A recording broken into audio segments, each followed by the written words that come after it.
यस्य प्रसादाद् भगवत्प्रसादो यस्य प्रसादान्नगति कुतोऽपि ध्यायंस्तु वंस्तस्य यशस्त्रीसन्धं वन्दे गुरुश्रीचरणारविन्द्यम्।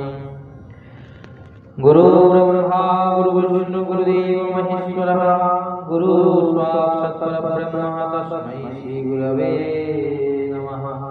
भजन्ताय गौरराधेश्याम जप हरे कृष्ण हरे राम। जय जय। আজকে কয়েকটা খুব গুরুত্বপূর্ণ দিন। প্রথমত গুরু পূর্ব দিন সরস্বতী পুজো, বসন্ত পঞ্চমী বা শ্রী পঞ্চমী। এটা হচ্ছে আমরা সবাই জানি যে সরস্বতী পুজো, কিন্তু সেগুলো জানি না আজকের দিনে কি। আজকে চারটি বড় বড় দিন।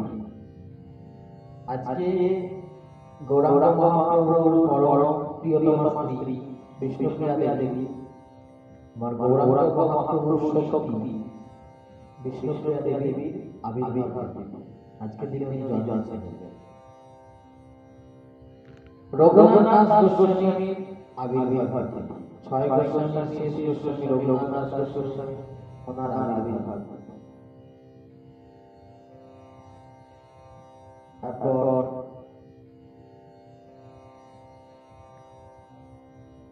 বক্রেশ্বর পণ্ডিত, ওনার তিরোভাবী, উনি আজকে দেহ রেখেছেন। আর কোন একটা মহাত্মার বিশেষ কোন একটা তিথি আছে, যজ্ঞপতি, অন্য আরেকজন মহাত্মার যজ্ঞপতি আছে। এই হচ্ছে আজকের চারটি তিথির মাহাত্ম্য।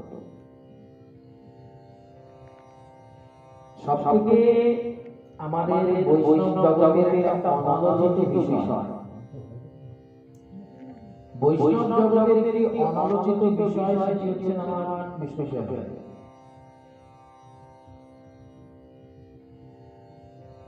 বিষ্ণুপ্রিয়া দেবীকে নিয়ে কিন্তু কখনো আলোচনা হয় না। কেন হয় না, কেন করা হয় না, সেটা হয়তো প্রশ্ন পাওয়া যায় না। কারণ কেন হয়তো অনেক বিষ্ণুপ্রিয়া দেবী সম্পর্কে বিশেষভাবে জানা যায় না, তাই আলোচনা হয়, জানা গেলে আলোচনা হয়। কিন্তু সবথেকে বড় যে কথা, বিষ্ণুপ্রিয়া দেবীর কথা আলোচনা করার মতো ক্ষমতা খুব কম।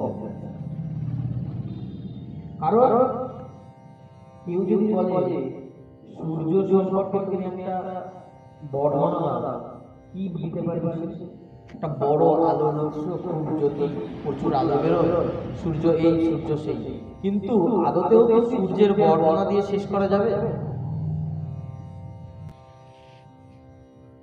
বিষ্ণুপ্রিয়া দেবী হচ্ছেন মহাপ্রভুর শক্তি, সাক্ষাৎ শক্তি। শক্তিকে কখনো বর্ণনা করা যায় না, শক্তি মানকে বর্ণনা করা যায়।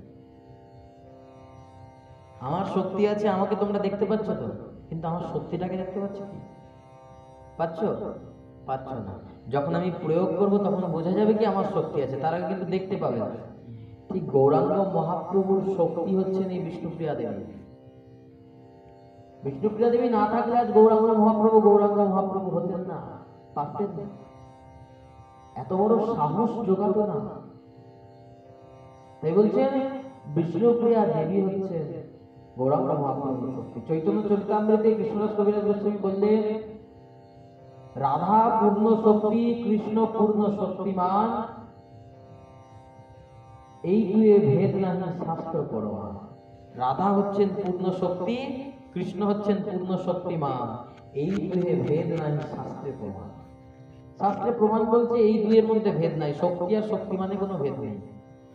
তাই আমার বিষ্ণুপ্রিয়া দেবী আর গৌরাঙ্গ মহাপ্রভু অবিচ্ছিন্ন।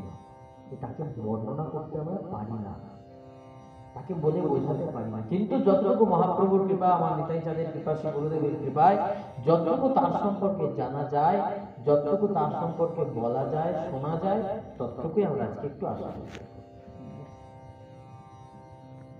বিষ্ণুপ্রিয়া দেবী নবদ্বীপের রাজ পণ্ডিত সনাতন মিশ্রের কন্যা ছিলেন। রাজার কাছে যিনি পণ্ডিত ছিলেন, সেই রাজ পণ্ডিত সনাতন মিশ্রের কন্যা। একদিন বিষ্ণুপ্রিয়া দেবী গাঙ্গের জলে স্নান করতে গেছেন। স্নান করতে গিয়ে গৌরাঙ্গ মহাপ্রভু গদাধর প্রভুর সাথে গঙ্গা তীর দিয়ে যাচ্ছে। গৌরাঙ্গ মহাপ্রভু একটি ঘাটে স্নান করেছে, বিষ্ণুপ্রিয়া দেবী একটি ঘাটে উঠেছে স্নান করতে, দুটি ঘাট পাশাপাশি একটু দূরে দূরে। তো জলে নেমে বিষ্ণুপ্রিয়া দেবী গৌরাঙ্গ মহাপ্রভুর সেই গঙ্গা জলে ভেজা বদনটা দেখেছে। দেখে তার সখী কাঞ্চনাকে বলছে, জানিস সখী, আমি আজকে একটা কি দেখেছি। কি দেখেছিস তো সখী? বলছে, আমি একটা সোনার পদ্ম দেখেছি, এক সোনার ও কমল সুরধ্বনি তীরে ভাসিয়া ভাসিয়া। বলছে, এক সোনার কমল সুরধ্বনি তীরে ভাসিয়া ভাসিয়া যায়। একটা সোনার কমল, সোনার পদ্ম ফুল যেন সুরধ্বনির জলে ভেসে ভেসে যায়। সে কি কথা? সোনার পদ্মটা তুই নিবি না? বলছে, সখী, আমি যখনই সোনার কমলটাকে ধরতে গেলাম তখন কি হইল জানিস? তখন আমারে দেখিয়া সোনার কমল আরো দূরে সরে চলে যায়। আমাকে দেখে সোনার কমল আরো দূরে চলে যায়। তা কেমন দেখতে রে সোনার কমলটা? বলছেন, দামিনী দাম দমন রুচি দর্শন। কত সুন্দর বর্ণনা! এটা কোনো কীর্তনী আমাদের এখানে বলে না, শোনায় না। মহাপ্রভুর রূপ দামিনী দাম দমন রুচি দর্শন। দামিনী মানে কি? বিদ্যুৎ। বিদ্যুতের চমককে দমন করে দেবে। দামিনী দাম, দাম মানে এখানে দাম দর নয়, দাম মানে হচ্ছে চমক, জ্যোতি। দামিনীর দাম, সেই যে বিদ্যুতের যে জ্যোতি আলো, দামিনী দাম ও দমন রুচি দর্শনে, তাকে দেখলে মনে হবে যেন কোটি বিদ্যুৎ একসঙ্গে চমক দিলে তারও জ্যোতিকে হার মানিয়ে দেবে। আমার সেই কমলের রূপটা এত সুন্দর। কি নাম রে সেই কমলের? তখন বলছে, নাম গৌরাঙ্গ। ও বুঝেছি, ওর সাথে তো তোর বিয়ে ঠিক করেছে তোর বাবা। তখন বিষ্ণুপ্রিয়া দেবী বাচ্চা পেয়েছে। এইভাবে বিষ্ণুপ্রিয়া দেবীর সাথে গৌরাঙ্গ মহাপ্রভুর বিবাহ হল।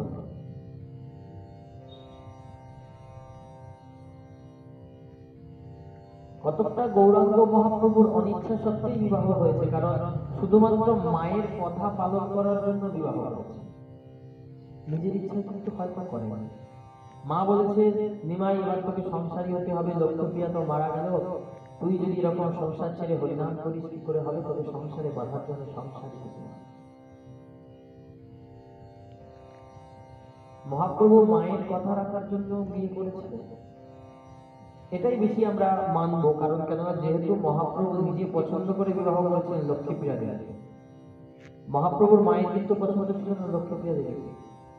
মহাপ্রভু নিজে পছন্দ করে লক্ষ্মীপ্রিয়া দেবীকে বিবাহ করেছিলেন, কিন্তু লক্ষ্মীপ্রিয়া দেবী তো সর্পদংশনে মারা যান।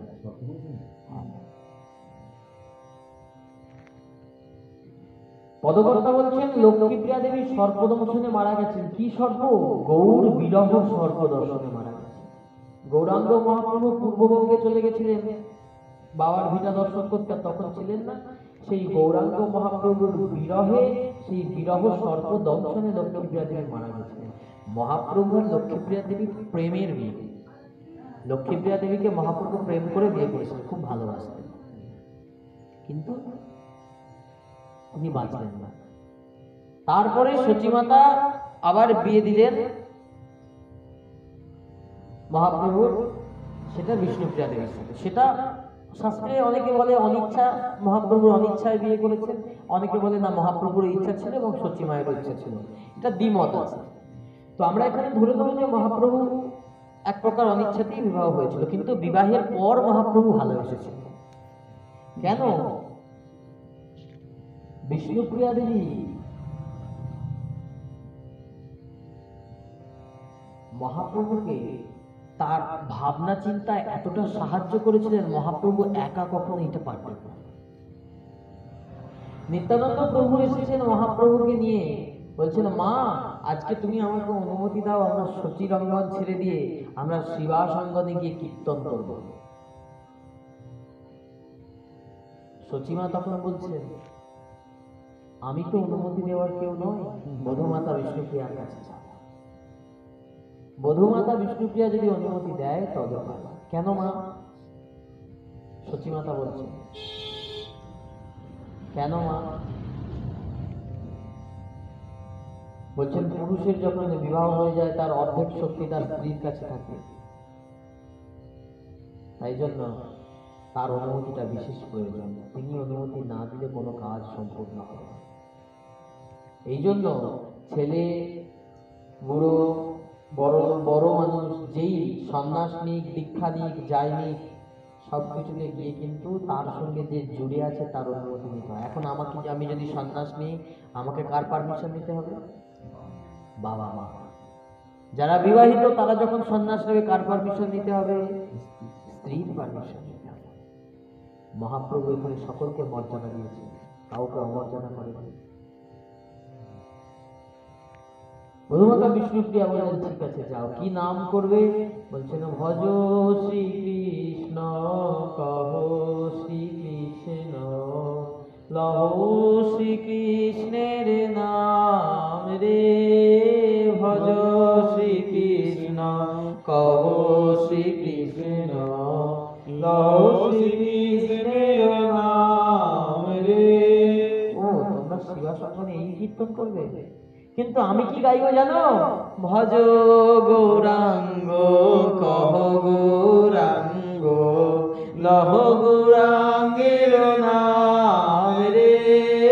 ভজ গৌরাঙ্গ, কহ গৌরাঙ্গ, লহ গৌরাঙ্গের নাম রে। গৌরাঙ্গ বলিয়া দুবাহু তুলিয়া, গৌরাঙ্গ বলিয়া দুবাহু তুলিয়া, আমার গৌরাঙ্গ বলিয়া দুই বাহু তুলিয়া, গৌরাঙ্গ বলিয়া দুবাহু তুলিয়া, একবারে নাচিয়া নাচিয়া বেড়াও রে। গৌরাঙ্গ বলিয়া দুবাহু তুলিয়া, নাচিয়া নাচিয়া বেড়াও রে। ভজ গৌরাঙ্গ, কহ গৌরাঙ্গ, লহ গৌরাঙ্গের নাম রে। যে জন গৌরাঙ্গ ভজে, সে হয় আমার প্রাণ রে। ভয় জন গৌরাঙ্গ ভজে, সে হয় আমার প্রাণ রে। ভজ গৌরাঙ্গ, কহ গৌরাঙ্গ, লহ গৌরাঙ্গের নাম রে। ভজ গৌরাঙ্গ, কহ গৌরাঙ্গ, লহ গৌরাঙ্গের নাম রে। বলছেন, আমি গাইব ভজ গৌরাঙ্গ। বিষ্ণুপ্রিয়া দেবীর দেওয়া। নিত্যানন্দ প্রভুকে শিখিয়েছিলেন, যাও গৌর নাম প্রচার করো। গৌরাঙ্গ প্রভু নিজে বলেননি আমার কথা প্রচার করো। বিষ্ণুপ্রিয়া দেবী বলেন, তুমি কি চেনো না? কে এসেছে দেখেছো? লুকিয়ে আছে, এখনো দর্শন দেয়নি। বিষ্ণুপ্রিয়া দেবী চিনিয়েছে। আমার নিত্যানন্দ প্রভুকে চিনিয়েছেন কে? আমার জাহ্নবা মা, জাহ্নবা ঠাকুরানী। এই জন্য বলা হয় নিত্যানন্দ শক্তি জাহ্নবা ঠাকুরানী। আমাদের গুরু পরম্পরা দেখো লেখা আছে নিত্যানন্দ প্রভু জাহ্নবা ঠাকুরানী। তাহলে আমার বিষ্ণুপ্রিয়া দেবী চেনালেন গৌরাঙ্গ মহাপ্রভুকে। দেখো ভক্তগণ, তোমরা যাকে গৌর গৌর করে নাচছো, গোড়া গোড়া করে বলছো, সে কে? আমি চিনতে পারতাম না।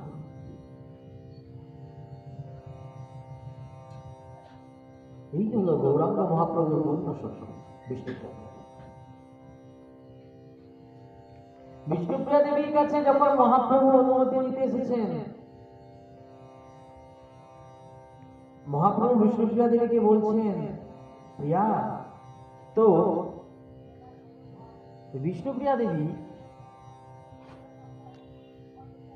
মহাপ্রভুকে কিন্তু একবারের জন্য বলেনি যে আমি তোমাকে সন্ন্যাস করতে দেব না।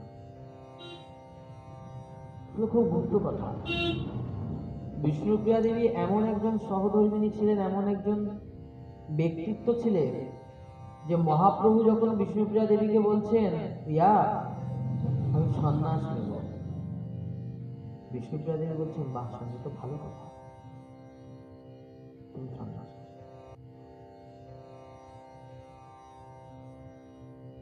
কবে নেবে জানি, কিন্তু নেবে। তখন থেকে বিষ্ণুপ্রিয়া দেবী কৃষ্ণের চরণে কাঁদছে, হে গোবিন্দ, হে কৃষ্ণ, হে কেশব, হে মাধব, আমার স্বামী যেন তোমাকে লাভ হয়। আমার স্বামী যে সারাদিন কৃষ্ণ কৃষ্ণ বলেছে, চিৎকার করে কাঁদে, কৃষ্ণ কৃষ্ণ বলে কেঁদে মাটিতে লুটিয়ে পড়ে, কৃষ্ণ নাম করে, তুমি কৃপা করো আমার স্বামী যেন তোমার নাম করতে পারে, তোমাকে যেন লাভ করতে পারে। আমরা জাগতিক মানুষ হলে কি করবো? প্রথমে দুখানা গালাগালি দেব, তারপরে নানান রকম মায়ার কথা বলে মায়ার জালে বেঁধে তাকে বেঁধে রাখ, যেতে দেব না। স্বামী, তুমি জগতের মঙ্গলের জন্য এত বড় একটা কাজ করবে, আর আমি সেখানে একটা ক্ষুদ্র নারী হয়ে তোমার এত বড় কাজে বাধা দেবো, আমার কি ক্ষমতা আছে? কি ক্ষমতা আছে আমার? আমার তো কোনো ক্ষমতা নাই, আর আমার বাধা দেওয়াটাও উচিত। এই আমার বিষ্ণুপ্রিয়া দেবীর চরিত্র, এই তার ব্যক্তিত্ব।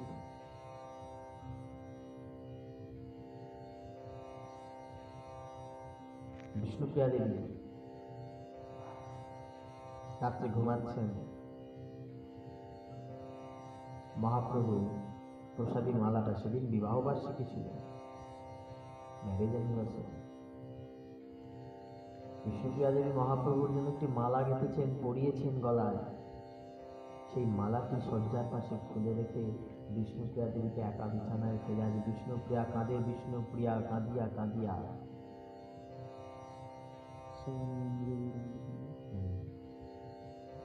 মহাপ্রভু চলে যাচ্ছেন, আর বিষ্ণুপ্রিয়া দেবীর চরণে প্রণাম করে যাচ্ছেন, প্রিয়া আমাকে কৃপা করো, আমি যে কাজের জন্য যাচ্ছি সেই কাজে যেন আমি সফল হই।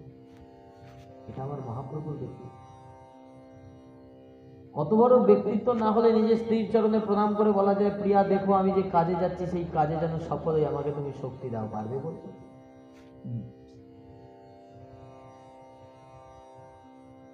বিষ্ণুপ্রিয়া দেবী, আমরা দেখছি বিষ্ণুপ্রিয়া দেবী ঘুমিয়ে আছেন, আদতে কি তুমি ঘুমিয়ে আছেন? স্বামী, আজকে যদি আমি জেগে থাকি তুমি আমার নয়নের দিকে তাকিয়ে আর যেতে পারবে না, তাই আজকে আমাকে ঘুমাতে হবে।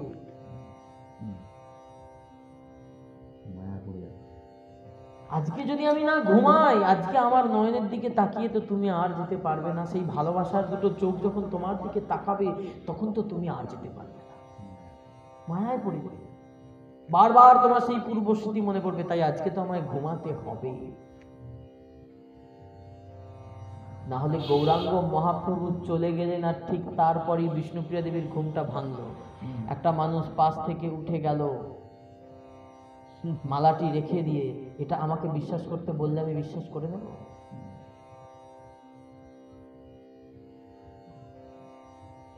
যেখানে এই কথা বলার পর বিষ্ণুপ্রিয়া দেবী একবারও চোখের আড়াল করতেন না মহাপ্রভুকে। না জানি স্বামী কবে চলে যাবে, আমি তার পরশ পাবো। আজকে বিষ্ণুপ্রিয়া দেবী বলছে, আজ যদি তোমার যাওয়ার সময় হলো, দিনটি কি ছিল? পৌষ মাসের সংক্রান্তি। সেই দিন রাত্রিবেলা মহাপ্রভু সংসার ছেড়েছিলেন, ঘর ছেড়েছিলেন, আর মাঘ মাসের পয়লা তিনি সন্ন্যাস নিয়েছিলেন সকালে। এই জন্য আমরা পৌষ সংক্রান্তি পালন করি, তো গৌড়ীয় বৈষ্ণব সমাজের কাছে সেটি একটা বিরাট দিন, মহাপ্রভুর সন্ন্যাস দিবস, পয়লা মাঘ আর পৌষ সংক্রান্তি। হ্যাঁ, মকর সংক্রান্তি। তো মহাপ্রভু সেই দিন চলেছেন বেরিয়ে, বিষ্ণুপ্রিয়া দেবী ঘুম থেকে উঠে পড়েছেন, স্বামী তো চলে গেছে। চিৎকার করে সচিমাকে ডাকছেন, মাগো আমার সর্বস্ব ধন আর নাই, যে ধন তুমি আমার হাতে তুলে দিয়েছিলে সেই গৌরাঙ্গ ধন আমি পেয়েও হারিয়ে ফেলেছি। গৌরাঙ্গ মহাপ্রভু ছুটতে ছুটতে হা কৃষ্ণ হা কৃষ্ণ হা কৃষ্ণ হা কৃষ্ণ বলতে বলতে বলতে বলতে কাটোয়া কাঞ্চননগরে এসে কেশব ভারতীর কাছে উপনীত হয়েছে।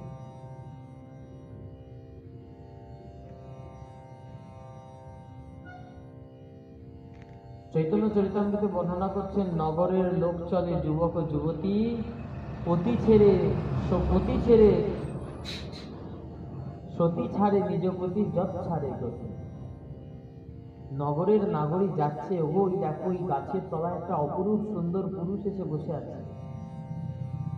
নগরের নাগরী চলে যুবক ও যুবতী, সতী ছাড়ে পতি। সতী নিজের পতিকে ছেড়ে দিয়ে চলে যাচ্ছে আমার গৌরের কাছে, দরকার নেই, ওইখানে একটা অপরূপ সুন্দর লোক এসেছে, তাকে দেখতে যাবে। সতী ছাড়ে নিজ পতি। তাহলে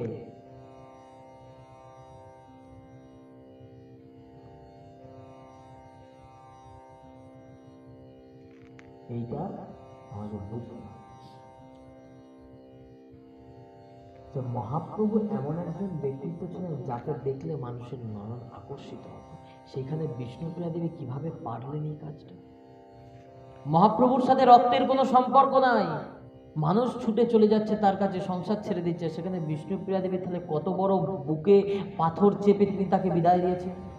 নিজের জিনিস তো, নিজের স্বামী তো।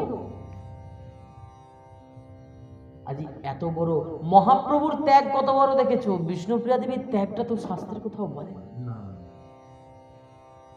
মহাপ্রভু গম্ভীরালীলায় 12 বছর বিভিন্ন বিকারে, কৃষ্ণেরও বিরহ বিকার অঙ্গে নানা হয়, এটা সকলে জানি কিছুটা কিছুটা করে, পুরোটা না জানলেও কিছু কিছু জানি। কিন্তু আজ মহাপ্রভু যার কারণে এত বড় বিরহত হতে পারলেন, বিরহে বিরহিনী হতে পারলেন,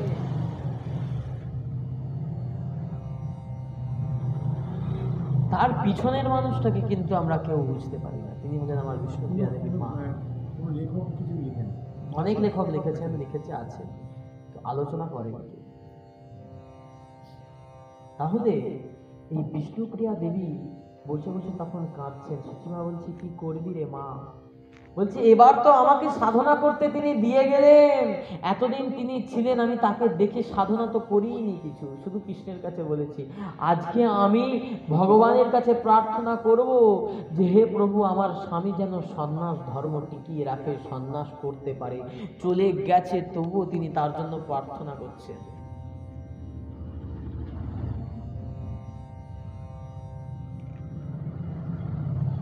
মহাপ্রভুর দেহ অবসান হওয়ার পর মহাপ্রভু 48 বছর বেঁচেছিলেন, বিষ্ণুপ্রিয়া দেবী 86 বছর বেঁচেছিলেন।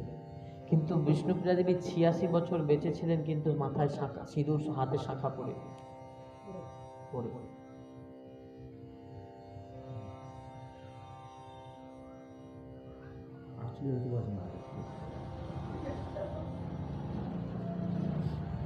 কেন করেছিলেন?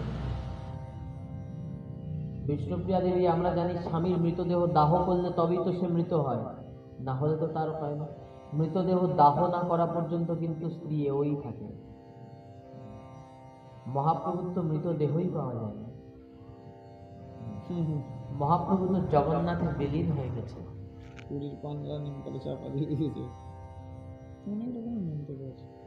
তো এইখানে বোঝা যায় যে মহাপ্রভু যে বিলীন হয়ে গেছে, সেই খবর শুনে কিন্তু বিরহিনী বিষ্ণুপ্রিয়া তার সাধনা থামিয়ে রাখেননি। তখনও তিনি করে যাচ্ছেন সাধনায়, প্রভু আমার স্বামী যেন তার ধর্ম টিকিয়ে রাখতে পারে। এতটা বিশ্বাস, এতটা সমর্পণ। মহাপ্রভু যখন সন্ন্যাস নিয়ে চলে গেলেন, অদ্বৈত আচার্য এসেছেন, মা বিষ্ণুপ্রিয়া, তোমাকে দেখে বড় কষ্ট হচ্ছে। অদ্বৈত আচার্যকে বলছেন, আচার্যদেব আপনি কষ্ট পাবেন না। কষ্ট কিসের জন্য পাবেন? আজ তো আনন্দ করার দিন, আনন্দ করার দিন। আমার স্বামী গেছে মহৎ উদ্দেশ্যে, জগতের সমস্ত মানুষকে হরিনাম করাতে আমার মানুষ গেছে, আমার স্বামী গেছে, আর আমি যদি কাঁদি, তার চলার পথটা আমার চোখের জলে পিছল হবে না? তার জন্য আমি কেন কাঁদবো?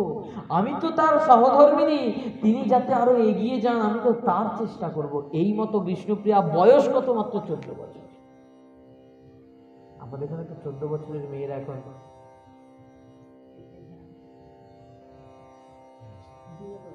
বিয়ে করে বসে আছে। 14 বছরের মেয়েরা, তার আবার 2-3টে করে পাল্টানো হয়ে গেছে। সেই জায়গায় থেকে এখানে বোঝা যায় সংস্কার। বিষ্ণুপ্রিয়া দেবী মহাপ্রভু সন্ন্যাস নিয়ে চলে গেছেন, কাটোয়া কাঞ্চননগরে সন্ন্যাস নিয়েছেন। কেশব ভারতী জিজ্ঞাসা করছে, নিমাই অনুমতি নিয়েছো তো? হ্যাঁ গুরুদেব, মায়ের তো অনুমতি নিয়েছি, মা তো বলেছে যা। সত্যি করে অনুমতি নিয়েছো তো? হ্যাঁ গুরুদেব, নিয়েছি তো। মনে করে দেখো তো, কারোর যেন একটা অনুমতি তুমি নাও।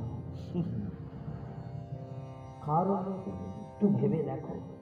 বুঝেছি গুরুদেব, আপনি বলতে চাইছেন আমি প্রিয়ার অনুমতি দিইনি না। বিষ্ণুপ্রিয়া দেবীকে প্রিয়া বলে ডাকতেন। আমি প্রিয়ার অনুমতি দিই। হ্যাঁ, যে অনুমতি না দিলে যে তোমার সন্ন্যাস হবে না। কেন গুরুদেব? তোমার শক্তি সঞ্চারিণীর যদি আশীর্বাদের হাত তোমার মাথার উপর না পড়ে, তুমি কার শক্তিতে এগিয়ে যাবে কৃষ্ণকে কাঁধে দিয়ে?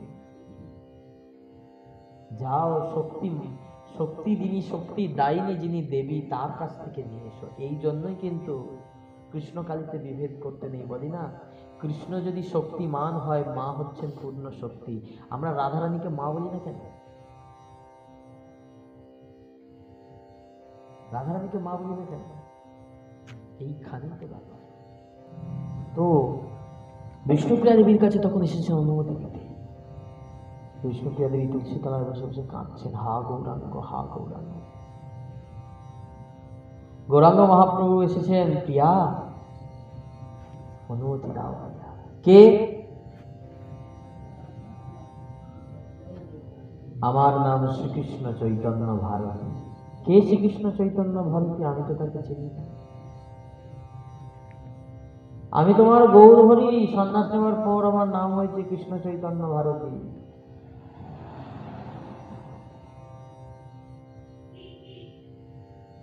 কৃষ্ণ চৈতন্য ভারতী নাম নিয়েছি সন্ন্যাস নেওয়ার পর। ও, সন্ন্যাস নেওয়া হয়ে গেছে, ভালো কথা। নিয়েছো তো আমার কাছে কেন এসেছো?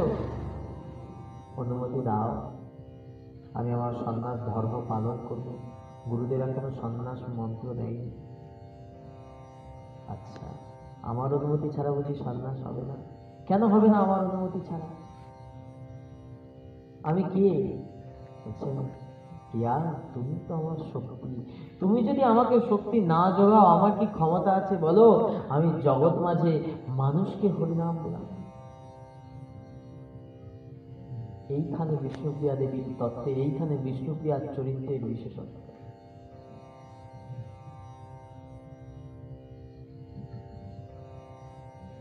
ঠিক আছে স্বামী, আমি অনুমতি দিলাম।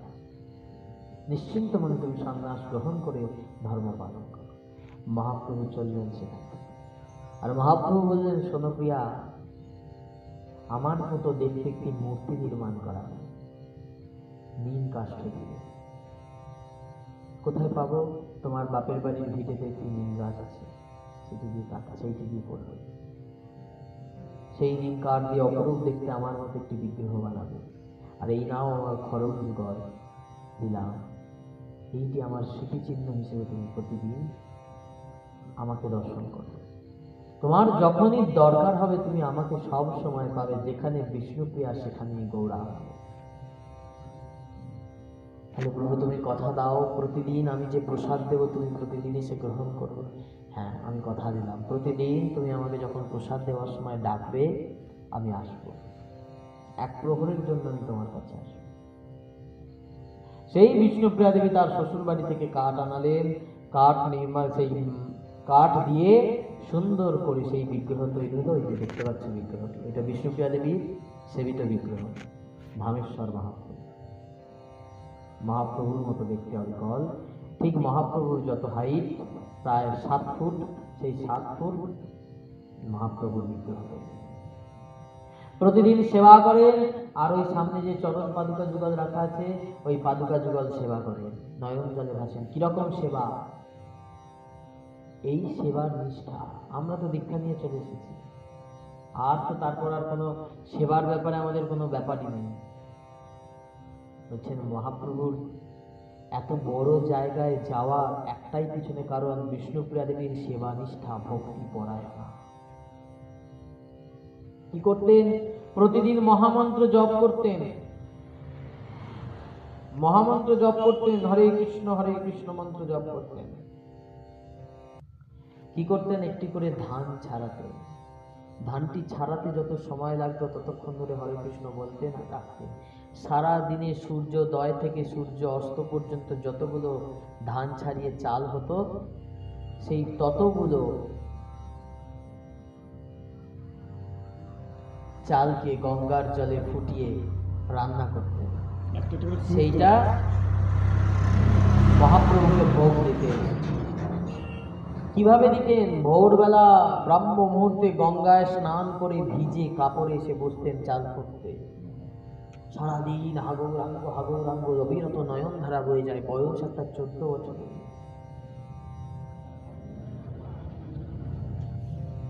একটা 14 বছরের মেয়ে সেই কাজটা করছে। খুঁটে খুঁটে খুঁটে খুঁটে সেই সূর্য ডুববে, তখন গিয়ে গঙ্গা থেকে আবার স্নান করে জল নিয়ে এসে হাঁড়িতে ফুটিয়ে সেই অন্ন মহাপ্রভুকে দেবে। মহাপ্রভু এসে খাবেন। আজও মহাপ্রভু আসেন প্রসাদ খেতে।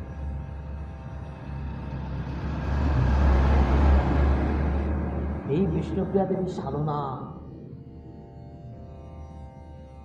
এই হচ্ছে বিষ্ণুপ্রিয়া দেবীর কঠোরতা, ভজনের নিষ্ঠা। বলছেন না বাবাজি মশাই, ওগো মুখের কথায় কি গৌর মিলে? কিভাবে মিলবে? মুখের কথায় কি গৌর মিলে? ওই ভজনে নিষ্ঠা না হইলে আমার মুখের কথায় কি গৌর মিলে? মুখের কথায় কি গৌর মেলে ভজনে নিষ্ঠা না থাকে? নিষ্ঠাটা খুব প্রয়োজন। বিষ্ণুপ্রিয়া দেবী এইভাবে নিষ্ঠা সেবা। তারপরেও বিষ্ণুপ্রিয়া দেবীর কাছে 2 বার মতো মহাপ্রভু এসেছিলেন। বিষ্ণুপ্রিয়া দেবীর কাছে এসেছিলেন, বিষ্ণুপ্রিয়া দেবীকে দেখা দিয়েছিলেন, কথোপকথন করেছেন। বিষ্ণুপ্রিয়া দেবী যখন মহাপ্রভুর সামনে দাঁড়াতেন, ঘোমটাটা 1 হাত দিয়ে দাঁড়াতেন। কেন? প্রিয়া, তুমি আমার কাছে কেন ঘোমটা দিচ্ছ? স্বামী, তুমি জানো না সন্ন্যাসীর নারী মুখ দর্শন করতে নাই? তুমি এত ভাবো? তুমি কতদিন আমাকে দেখোনি, তোমার দেখতে ইচ্ছা করে না? দেখতে তো ইচ্ছা করে হৌর হরি। আমি যখন চোখটা মুদে থাকি তখন আমার হৃদয় মন্দির আমি তোমাকে প্রাণ ভরে দেখি। আজকে তুমি আমার সামনে এসেছো, তোমাকে আমি কেন দেখবো? তোমার সন্ন্যাস ধর্ম টিকিয়ে রাখার দায়িত্ব তো আমার। কেন? আমি তোমার সহধর্মিনী, তোমার ধর্মের সঙ্গী, তোমার ধর্ম পালনের সঙ্গী। এইখানে বিষ্ণুপ্রিয়া দেবীর বিশেষত্ব, বিষ্ণুপ্রিয়া দেবীর ব্যক্তিত্ব। যে দেখো, আজ বিষ্ণুপ্রিয়া দেবী যদি না হতো আমার গৌরাঙ্গ কেমন হইত? আমরা গাই না, যদি গৌর না হইতো কেমন হইতো, কেমনে ধরিতাম? তাই আজকে বলতে ইচ্ছা করে, বিষ্ণুপ্রিয়া দেবী যদি না হইতো কেমনে গৌর হইতো, কেমনে ধরিতাম? বিষ্ণুপ্রিয়া দেবী না থাকলে আমার গৌরাঙ্গ মহাপ্রভুর এত বড় সাধন ক্ষমতা আসতো না, পেত না। বলে বুঝতে হবে, এই আমার বিষ্ণুপ্রিয়া দেবীর চরিত্র।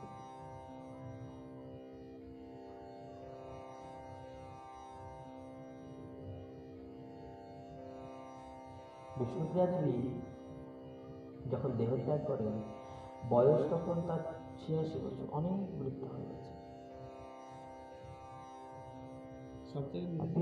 আকুল হয়ে কাঁদছিলেন বিষ্ণুপ্রিয়া দেবী, যে হে প্রভু, আর তো তোমার সেবা করতে পারছি না, এবার আমাকে তোমার কাছে টেনে। বারবার বলছেন বিষ্ণুপ্রিয়া দেবী। মহাপ্রভু আর থাকতে পারছেন না, অনেক দিন আছে।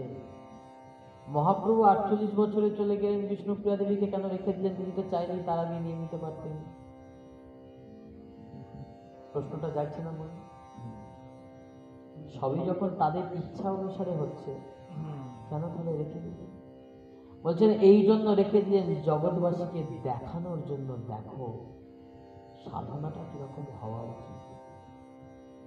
কারণ তারা তো দেবী অংশ, দেব অংশ, তাদের জন্ম, তাদের এত সাধনা করার প্রয়োজন কেন? আমাদেরকে দেখানোর জন্য তারা এইভাবে করেছে। এই জন্য বলছেন গোবিন্দের যতেক খেলা সর্বোত্তম নরলীলা নরবপু তাহার স্বরূপ গোপবেশ বেণুকর নবৈশ্বর নটবর নরলীলা হয়। নরলীলা করতে তারা আসেন, তারাও এই সংসারের মায়ায় ঢোকেন, কাঁদেন, দুটো মারের ঘা খান, দুটো লাঠির বাড়ি খান। কেন খান? মানুষকে দেখানোর জন্য, দেখো, অন্য কিছুর জন্য না। এই জন্য তাদের আসা, নাহলে আসার দরকার কি? বেশ তো বৈকুণ্ঠে আছেন, লক্ষ্মী দেবী পদসেবা করছে, সুখে শান্তিতেই রয়েছে।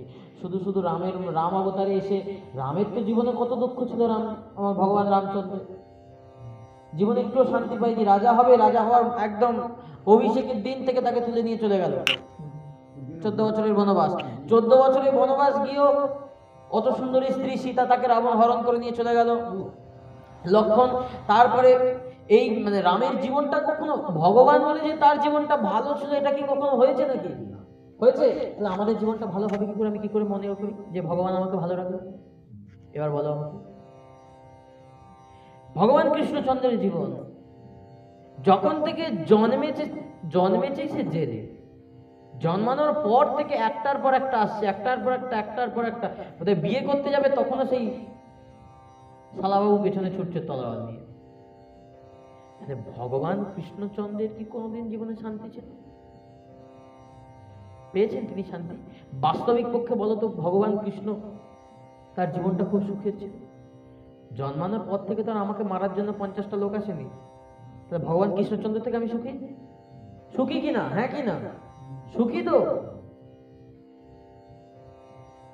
ভগবান কৃষ্ণচন্দ্রের মতো আমাকে কালিয় দমন করতে হয়নি, আমাকে গিরি গোবর্ধন তুলতে হয়নি। ভগবান কৃষ্ণচন্দ্রের মতো আমাকে আমার রাজত্ব পেতে গিয়ে কাউকে মার্ডার করতে হয়নি। ভগবান কৃষ্ণচন্দ্রের মতো বিবাহ করতে গিয়ে আমাকে ঝামেলায় পড়তে হয়নি। নিজের পিসির ছেলে, মাসির ছেলে, এদেরকে বাঁচাতে গিয়ে বারবার যুদ্ধে অংশগ্রহণ করতে হয়নি। ভগবানের জীবনটাই কিন্তু সংঘাতপূর্ণ ছিল। আমরা একটা সাধারণ জীব, তার অংশ, আমরা কি করে ভাবি আমরা সুখে থাকবো? আমাদের জীবনে তো একটু আধটু ওঠানামা থাকবেই। এইটুকুকে যদি মেনে নিতে না পারি, তাহলে তো আমার সুখ কে দিবে আমাকে? ভগবানের চরণে গেলেও আমার সুখ নাই।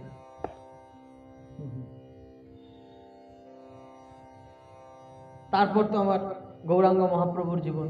ছোটবেলা থেকেই বাবা মারা গেল, দাদা চলে গেল, অভাবের সংসার, খেতে পায় না, ভিক্ষা করে, এই করতে করতে নিত্যানন্দ প্রভু এসে হাজির হলে, নিত্যানন্দ প্রভু সেই পাগলা নিতাইয়ের পাল্লায় পড়িত হরিনাম বেলাতে গিয়ে মার খেয়ে এই করে সেই করে তারপর তো ওইভাবে সন্ন্যাস নিয়ে চলে গেলেন গম্ভীরায়।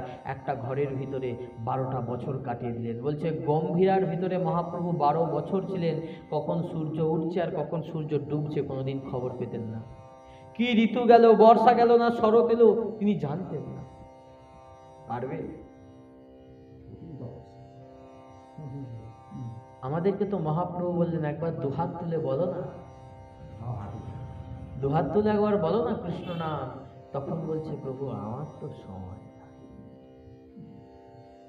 প্রভু বলছে, যাদের জন্য আমি ছাড়িলাম এই স্বর্গসুখ, সুন্দরী রমণীর, অত সুন্দর লক্ষ্মী দেবীর স্ত্রীকে ছেড়ে দিয়ে আমি যাদের জন্য এলাম, তারা আজকে আমাকে বলছে আমাদের সময় নাই। আর আমি কি করতে পারি? আর আমি কি করতে পারি?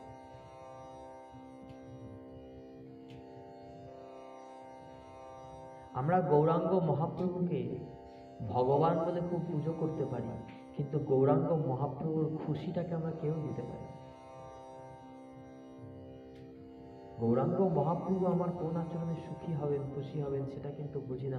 কারণ গৌর কেঁদে কেঁদে চলে গেছেন। হে কলির জীব, একবার হরি বলো, হরি বলো, একবার তো চোখের জল নিয়ে হরি বলো, একবার ভগবান হরির জন্য তুমি বিকিয়ে দাও। এত অবতার এসেছে, কোনো অবতারকে আমি ছোট করছি না, সকলে ভগবানের অবতার। ভাগবতে বলেছেন, এতে চাংশ কলা পুংস কৃষ্ণস্থ ভগবান স্বয়ং। কোনো অবতারকে আমি ছোট করছি না, কিন্তু বলো তো আমার গৌরাঙ্গ মহাপ্রভুর মতো অবতার হবে? নিতাই চাঁদের মতো অবতার হবে? হবে নাকি? কোন অবতার বলতে পারবে?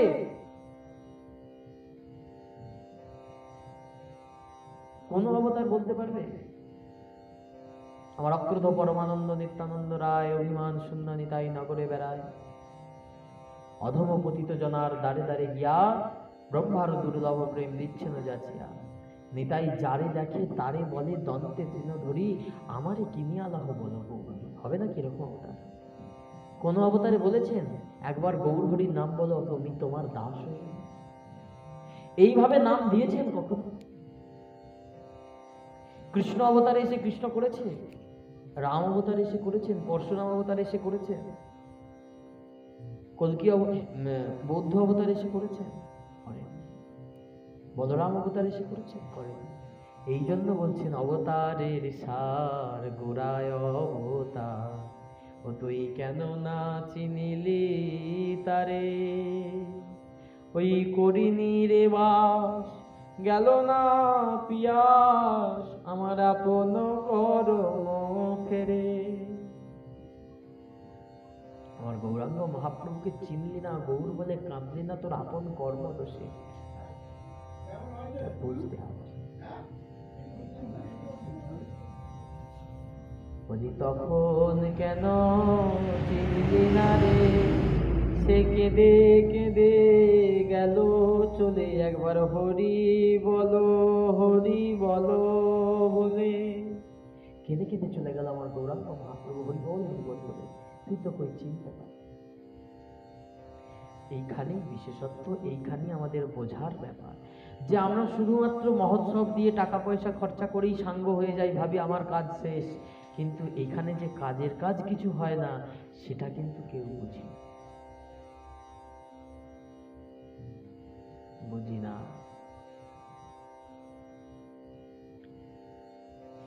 কারণ বিষ্ণুপ্রিয়া দেবী কিন্তু বড় বড় মহোৎসব করেছে নাকি? করেন। প্রতিদিন চোখের জলে ভেসে যেটুকু পেতেন, যেটুকু পারতেন সেইটুকু দিতেন।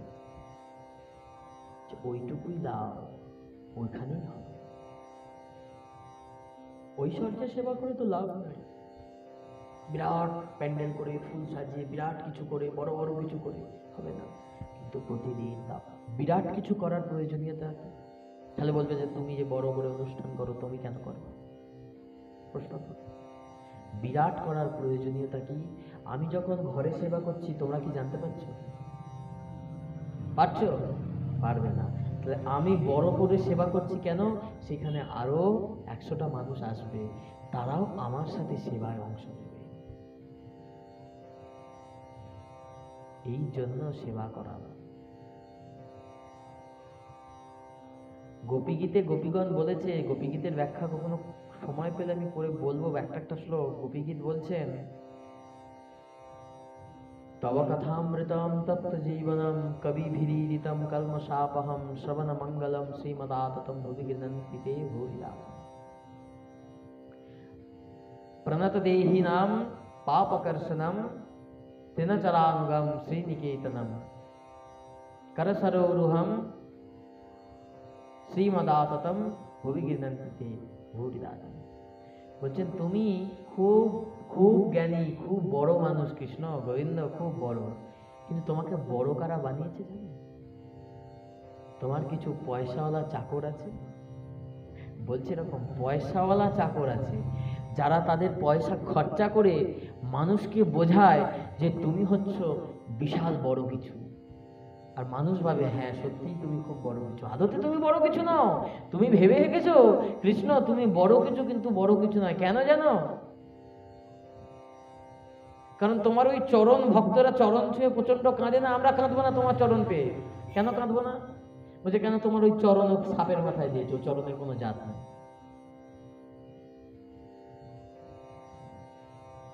প্রণত দেহিনাম পাপকর্ষণম শ্রীনিকেতনম তৃণচরানুগম শ্রীনিকেতনম ফণি ফণা অর্পিতম। তুমি ওই ফণি ফণায় দিয়েছো, সাপের ফণায় তোমার পাটা দিয়েছো, ও হবে না। আবার কি তোমার পাটা কিরকম অবস্থা দেখো, গরুর পেছনে চলে চলে কাদায় ভর্তি, পায়ে হাজা হয়ে গেছে, ওই পা আমাদের দরকার নেই।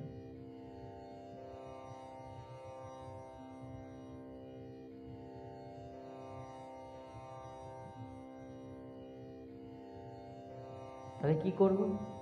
তোমার হাতটা আমাদের মাথায় দাও। বলছে ও বাবা আচ্ছা, পা দেবো না, এবার হাতটা দেবো। তা আশীর্বাদের হাতটা তোমাদের মাথায় কেন দেবো? বলছে কেন? শ্রী কর গ্রহম, তোমার ওই করে লক্ষ্মীর বাস, তোমার ওই হাতে লক্ষ্মী দেবী অধিষ্ঠান করে, এই জন্য তোমার চরণে তোমার হাতটা। আচ্ছা, আমার চরণের নিন্দা করে এখন হাতটা চাওয়া হচ্ছে। এখানে বোঝা যাচ্ছে যে ভগবান যতই বলুক আমি এই আমি সেই, ভগবান কিন্তু কিছুই নয়, ভক্তের কাছে তিনি সর্বদাই নিজেকে বিলিয়ে দেন। বাবা যত বড়ই উকিল হোক আর যত বড়ই ব্যারিস্টার হোক, যত বড়ই পুলিশ হোক, ছেলের কাছে এসে কিন্তু তিনি হামাগুড়ি দিয়ে চান, ছেলে তার পিঠের উপর চুলের মুড়িটা ধরে হাট ঘোড়া হাট হাট হাট, তাই নাকি? তাই তো? এইটা হচ্ছে সেই বাৎসল্য রস। বাবা এসে ওই ছেলের পায়ের উপর চেপে খুব আনন্দ পাচ্ছেন। এখানে বাবা যদি থানায় গিয়ে একটা কনস্টেবল বলে স্যার আমি আপনার কাঁধে উঠে হাট হাট করবো, দেবে? দেবে নাকি বলো? দেবে কি? দেবে না। কেন? সেখানে তিনি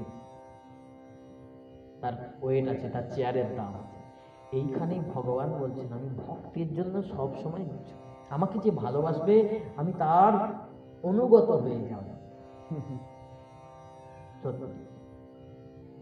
আর এই জন্যই আমরা বড় মহোৎসব করে মানুষকে জানাই যে ভগবানের মহিমা এতটা। তুমি বাড়িতে প্রতিদিন সেবা দাও, সেটার মহিমা কি কেউ জানতে পারবে তুমি যতক্ষণ না বলো? পারবে কেউ জানতে? পারবে না। এই জন্য বলছেন আজই মহোৎসবের করিলা বিচার। মহাপ্রভু নিজের বিচার করে গেছেন যে এভাবে হবে না, মহোৎসব করো অদ্বৈতাচার্য, তোমার অঙ্গনে মহোৎসব করো। কি করবে? শোনো ঠাকুরানী সীতা, বৈষ্ণব আনিয়া হেতা, মহোৎসবের করিলা বিনা। শোনো ঠাকুরানী সীতা, বৈষ্ণবদের নিমন্ত্রণ করো, সকলকে ডাকো, মহোৎসব করো, ভগবানের নাম করো, ভগবানের ভোগ দাও, উদণ্ড কীর্তন করো, নর্তন করো, তবে মানুষের মধ্যে প্রেম আসবে। শুধু বসে বসে জপ করতে করতে দেখবে একদিন ঢুল এসে যাবে, তাই নাকি? অলসতা আসবে, অলসতা আসবে, অলসতা আসবে। কিন্তু তুমি একবার দুহাত তুলে এরকম হেলে দুলে কীর্তন করতে করতে দেখো অলসতা আসবে, ঘুম পেলে ছেড়ে যাবে। এখানে মহাপ্রভু বলছেন দশে পাঁচে মিলি নিজ দাঁড়িতে বসিয়া কীর্তন করো সব হাতে তালি দিয়া। হাতের তালিটা দাও, তাহলে কি হবে? ক্লান্তি আসবে। আর হাত তুলে যারা হাতের তালি দিয়ে হরিনাম না করবে তারাকে পরের জন্মে সাপ করে জন্ম দেবে, হাতও থাকবে না, পাও থাকবে না, কত থাকবে। তাই হচ্ছে। তো এখানেই আমরা বুঝতে পারি যে ভগবান তার ভক্তকে পাঠান নিজের মহিমাকে বিস্তার করার জন্য। যাও তুমি আমার মহিমাকে বিস্তার করো, আমি তোমার অনুগত হয়ে থাকবো। তাই ভক্তগণ ভগবানের নাম কীর্তন করেন, ভগবানের সমস্ত কিছু করেন। এই জন্য বলছেন কবি ভিড়িতম। ওই তোমার কয়েকটা পোষা কবি আছে, ব্যাসদেব, বাল্মীকি, এরা আছে পোষা কবি। ওরা কি করেছে? তোমার নানান জয়গাথা, এই ভগবান সেই ভগবান, ওই ভগবান এই গজেন্দ্র মক্ষণ করেছে, এই তৃণাবর্তাসুর বধ করেছে, এই বীরত্ব করেছে, সেই বীরত্ব করেছে। আর তুমি যে আসলে কিছুই পারো না, ভক্ত যদি একবার চোখের জলে ডাকে তুমি অমনি একদম মানে গলে জল হয়ে তার চরণে এসে লুটিয়ে পড়ো। এই কথাটি তো তারা বলে, এটা তোমার নেগেটিভ পয়েন্ট। এইখানে কিন্তু ব্রজগোপীদের সাথে ভগবানের প্রেম। এই যে প্রিয়া যদি মান করে করয় ভৎসন, বেদস্তুতি হইতে হয় তাহার মন মন মান করে ভৎসন করছে, রেগে গিয়ে বলছে, কিন্তু ভগবান বলছে সত্যি এর মধ্যে প্রেম আছে, প্রেম আছে বলেই এত আনন্দ আছে। এই জন্যই গোপীগীতকে ভাগবতের প্রাণ বলা হয়। তো বিষ্ণুপ্রিয়া দেবীর এই চরিত্র বা বিষ্ণুপ্রিয়া দেবীর এই কথা যদি আমরা হৃদয়ঙ্গম করে, হৃদয়ে ধারণ করে মহাপ্রভুর উদ্দেশ্যে আমরা যদি ভজন করতে পারি, একদিন মহাপ্রভু সত্যি এসে আমাদের এই বিষ্ণুপ্রিয়া দেবীর কঠিন চরিত্র, তার কঠোর। গৌড়ীয় বৈষ্ণব সমাজে এতটা কঠোরভাবে কেউ জীবনযাপন করে, কেউ করে, কেউ না। এই হলো বিষ্ণুপ্রিয়া দেবীর জীবনের কথা। রঘুনাথ দাস গোস্বামী সম্পর্কে বলতে পারলাম না, ওটা একদিন আলাদা রইল তোলা। রঘুনাথ দাস গোস্বামীর ব্যাপারটা পুরোটা বলবো সম্ভবত, যদি নিত্যানন্দ ত্রয়োদশীতে সময় হয় ওই দিন আসবে তো প্রসঙ্গ, ওই দিনকে